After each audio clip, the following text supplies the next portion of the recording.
If you want to spend the rest of 2024 and going into 2025 feeling less impulsive with food and getting to a point where you can confidently stop your binge eating, there's really two major things that you need to be focusing on. Of course, there's so many other things, but honestly, if you focus on these two things, you are setting yourself up for success. And before I share the two, I've shared these things before. But if you're still binging, I need you to come back and re-listen to this and really ask yourself, but am I actually doing it? Because there's a difference between, okay, you told me that before and I know that, and actually you implementing it and following through with it. So the first one is you need to release your food rules. And you need to stop the diets. Now, I know that you're not dieting anymore. Like you're not doing Weight Watchers. You're not doing keto. You're not tracking your food. You're not, using MyFitnessPal. But you might subconsciously still be having these food rules. So what I mean by that is maybe you are still telling yourself, well, I can only go out for dinner on the weekends. Or if I got ice cream with my daughter during the week, then on the weekend, I can't have something sweet. Or, well, I had peanut butter toast for breakfast, the past 3 days, so maybe I shouldn't have it today. Well, maybe I should, okay, I know I really like my sourdough bread, but maybe I shouldn't be making it as much. Okay, I know I really like ice cream, but I've already had it twice this week, so maybe I shouldn't really have it today. Oh my gosh, I was scrolling back on Facebook and I saw an old picture of me. I looked whatever, better, thinner, whatever words come to mind to you. And now you're like, well, maybe I should skip carbs for dinner. This is still restriction. Restriction does not mean that you're on a diet plan.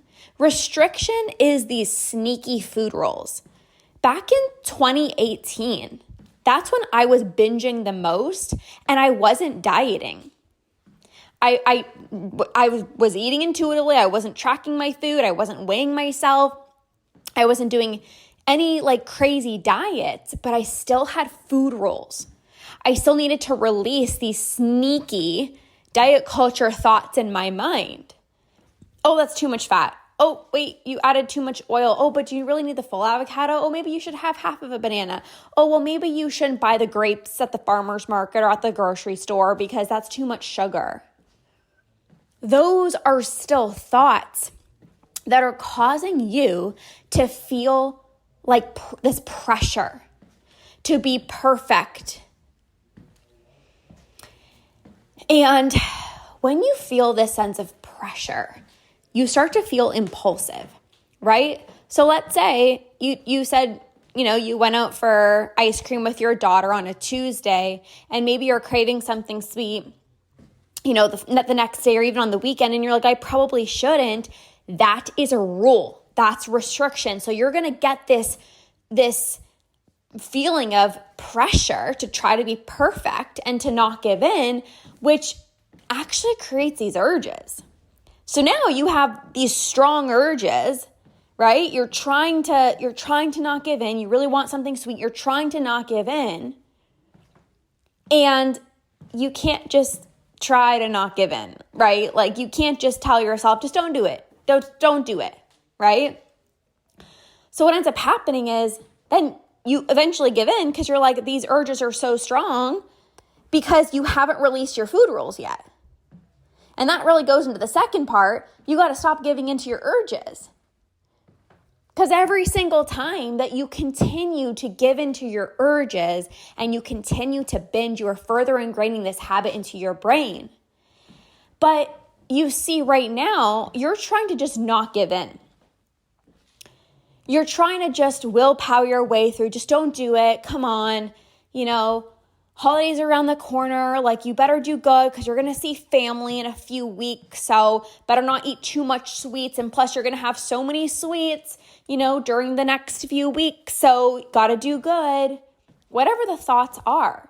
And you're just trying to not give in. But trying to not give in is not an effective solution, especially if you haven't done the first part, which is actually causing you to have these urges. So do you see, if you're just trying to do the second part without doing the first part, you're not going to stop your binging, because the first part, which is these rules, is what's creating these urges. And when you have strong urges, it feels like you have to give in. But right now, you're just trying to do the second part. Just try not to give in. Come on, just don't do it. Come on, you got this, you got this, you got this. Sure, that might work tonight. Sure, it might work tomorrow. Sure, it might work next week. But you're going to still have urges because you haven't done the first part, which is you have to release your food rules.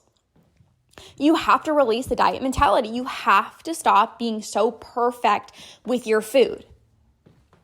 You can't just try to do the second step without doing the first step, because that makes you feel like you're, slamming your head against the wall. And it's like, why do I keep doing this? I remember telling myself, Lorna, why do you keep giving in, as if I was just broken? Come on, Lorna, what? You gave in again? Come on, you should know better. But I knew better, but I couldn't help but give in because I was still having these food rules. So no matter how hard I tried, the urges were still popping up because I needed to release my food rules. And it wasn't until I realized, Lorna, you can't just stop dieting without releasing the food rules. I see this very often. A lot of my clients aren't dieting anymore. They don't track their food. They're not, doing macros or, keto. They know that diets are BS, and I'm sure you already know diets are BS. But it's the sneaky food rules that is still in the back of your head that is causing you to still have urges. And when you have urges, it makes it harder to not give in. And the reason why I've been able to stop my binge eating, and why so many of my clients are like, Lorna, I cannot remember the last time that I binged. I just got a message from one of my clients inside of Conquer. It's been 166 days since she's binged, and she's not having urges. And she's going through some stuff right now just in her personal life, but she's still not binging. Why? Not because she's getting lucky and she's so motivated. Yeah, she's extremely motivated, but not in the sense of willpowering her way to not give in. She's stopped the first part. She's been inside of the Root and Rewire membership, then she upgraded to Conquer, and she's done the first part where she's released the crazy food rules, which is why it's so much easier for her to not binge, because the urges aren't popping up. So you can't just do the first part and not do the second part. And you also can't just do the second part without doing the first part. So you can't just release your food rules, but still be giving into your urges, because if you still give into your urges, the urges are still going to become stronger and stronger and stronger and stronger. And you can't not do the first part and just try to do the second part of just not giving into your urges. Because again, if you have those food rules, the urges are still going to be popping up. So this is why these two things go hand in hand. 1, releasing the food rules, and 2, stop giving into your urges. And like I said, when you focus on the first one, you release your food rules, it's going to be so much easier for you to not give into your urges. The people who stop their binge eating, it's not that they're just the superhuman person. It's that they're willing to do things differently. They're willing to release their food rules because they recognize how intertwined it is when they have these fear foods, or they're depriving themselves, or they're restricting themselves. They firsthand see, wow, because I didn't allow myself to have that chocolate during lunch, I ended up coming home and binging on the whole box. So yes, it is actually better for me to just have some chocolate midday and, not beat myself up about it, because it's going to actually help me in the long run. So focus on these 2 key focuses, and you're going to set yourself up for success. Like, this is so important. You can't skip this step. Yes, there's so many other things that you can be doing, but I could be telling you to meditate and do breath work. I can be telling you to do all those things, but if you still have food rules, you're still going to have urges. And if you're still giving into your urges, you're still going to be binging. So this is why, like, these two things, if there's two things that I can tell you right now, this is it. This is it. So commit to following through with this. And of course, if you're looking for more support, because it's not just about, okay, now I know these things. You already knew these things, but why are you not doing it? Being part of a community is a huge reason why truly my clients conquer binge eating, because you know what to do. But when you're trying to do this alone, there's not really any motivation. Like, my clients celebrate each other. My clients are sharing their wins. My clients are saying, I didn't give in to an urge today. My clients saying, I really, we went out for ice cream and as a family, and I really wanted it. And you know what? I said I'm going to have it, and I just honored that. And everyone's celebrating each other. Like, you need a community. You got to be inside either the Root and Rewire membership, inside of Conquer. Like, get inside my badass community, because you're truly missing out if you don't have a support system and you also don't have the right tools. There's tools that I teach my clients. It's not just like, okay, well, don't give in to your urges. Of course, there's other tools, right? And those are things that I share inside of my programs, and there's things that you can do to slowly release your food rules. It's not just about, okay, well, now just release every single one of your food rules, because, that's not going to work either. So there are obviously step-by-step processes. So if you are looking for more support and you're like, I don't want to try to figure out how to do this on my own, get inside of my community, feeling seen, feeling understood.